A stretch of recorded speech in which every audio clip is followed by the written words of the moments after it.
আমি যখন আমার ব্যালকনি ভিডিওগুলো তোমাদের সাথে শেয়ার করি তখন তোমরা আমাকে অনেক ধরনের কমেন্ট করো যে আপু তোমার গাছ এত সতেজ কিভাবে, তোমার গাছ এত সুন্দর কিভাবে, তুমি গাছপালা কিভাবে যত্ন নাও। অনেক কমেন্ট থাকে, তো আমার সবগুলো কমেন্টের রিপ্লাই তো একটা করে দেওয়া পসিবল না, এর জন্য হচ্ছে আজকের এই ভিডিওটা তোমাদের জন্য করা। তাই তোমাদেরকে আজকে আমার ব্যালকনির হালটা দেখাতে চলে আসলাম, কারণ আমার ব্যালকনির হাল আজকে খুবই খারাপ ছিল। বৃষ্টির পানি পড়ে মাটি একদম ধুয়ে দিয়ে ফ্লোরের সাথে মিশে গেছে, এর জন্য ব্যালকনিটা দেখার মতো একটু অবস্থা নেই। এখন মূলত এই সম্পূর্ণ ব্যালকনিটা আমাকে পরিষ্কার করতে হবে, প্লাস সবগুলো টব সরাই তার নিচ থেকে মাটিগুলো সরিয়ে সবকিছু পরিষ্কার করতে হবে এখন আমাকে।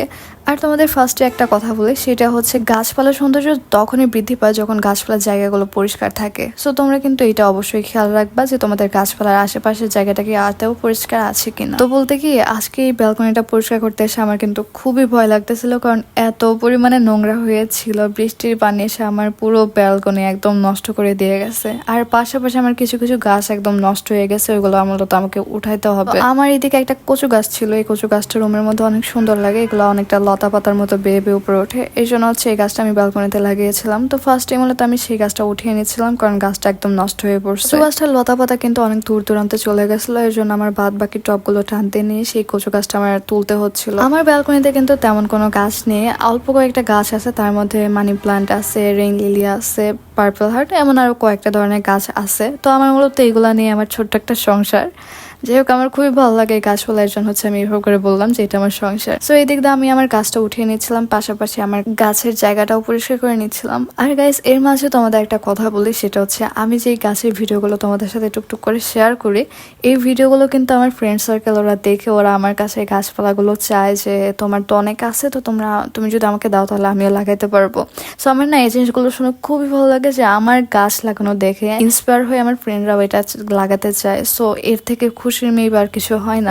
অনেক কথা বললাম, এখন আসি গাছের এখানে। আমার এখানে মানি প্লান্ট গাছ ছিল, এই গাছটা অনেক দিন ধরে লাগানো হয়েছে, ইভেন গাছটার লতা পাতা অনেক দূর দূরান্তে চলে গেছে। এখন আমি জাস্ট ভাবতেছিলাম যে আমি এই গাছের লতা পাতাগুলো কিভাবে ছাড়াবো, আর এগুলো লতা পাতা তো ছিঁড়ে ফেলা যাবে না, কারণ আমার অনেক শখের গাছ এই মানি প্লান্ট।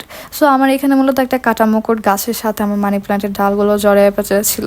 তো এটা ছাড়াতে গিয়ে আমার খুবই ভয় লাগতেছিল, কারণ পুরো গাছটা একদম কাটায় ভর্তি ছিল, আর এর মাঝে আমি রিস্ক নিয়ে আমার হাতের কোনো পরোয়া না করে আমি গাছের ডালটা ছাড়াচ্ছিলাম। একটা কাটামোকট গাছ থেকে তো আমার মানি প্লান্ট রক্ষা করলাম, বাট অন্যান্য যে ডালপালাগুলো ছিল সেগুলো যে কোন জায়গাতে যাচ্ছিল সেটাই বুঝতেছিলাম না। তো আমি মূলত সেটাই টুকটুক করে ছাড়াচ্ছিলাম। আমি এখন প্রিটি শিওর যে আমার এই ভিডিওটা দেখে তো এখন আবার অনেক আরো নতুন করে অ্যাড হয়ে যাবে আমার ইনবক্সের মধ্যে যে এই মানি প্লান্ট গাছগুলোর ভাগ দাঁড়ান যাবে। সো আমি ভাবতেছি যে এই গাছগুলো আগে আমি রেডি করে রাখি, যাতে করে যারাই চাই না কেন তাদের আমি একটা করে দিতে পারি। মানি প্লান্ট গাছের উপর একটা টার্টেল ভ্যান গাছ ছিল, এই গাছটা অনেকটা বড় হয়ে গেছে, এর জন্য ভাবলাম যে এটা কাট করে দিই। তো আশেপাশে কোনো কাছে ছিল না, এর জন্য হচ্ছে আমি হাত দিয়ে এটা ছেড়ে ফেলতেছিলাম। তোমরা একটা কিছু খেয়াল করছো, আমি গাছগুলো যতই করতেছিলাম ততই আমার ব্যালকনিটা অগোছালো হয়ে যাচ্ছিল। আমি তো একদম টেনশনে পড়ে গেছি যে এত কিছু আমি গোছাবো কতক্ষণ ধরে, কারণ আমার অনেক কষ্ট হয়ে যাবে একার জন্য। আজকে তো আমার আম্মু আমার এই কাজগুলো দেখে অনেকটা খুশি হয়ে যাবে, কারণ আম্মু সারাদিন বলে যে শুধু ফোন টেপা, খাওয়া দাওয়া আর একটু পড়তে বসিস, এছাড়া কি তোর কোনো আর কাজ আছে। তো আজকে মূলত আমি ভাবলাম যে আম্মু যদি খোঁটা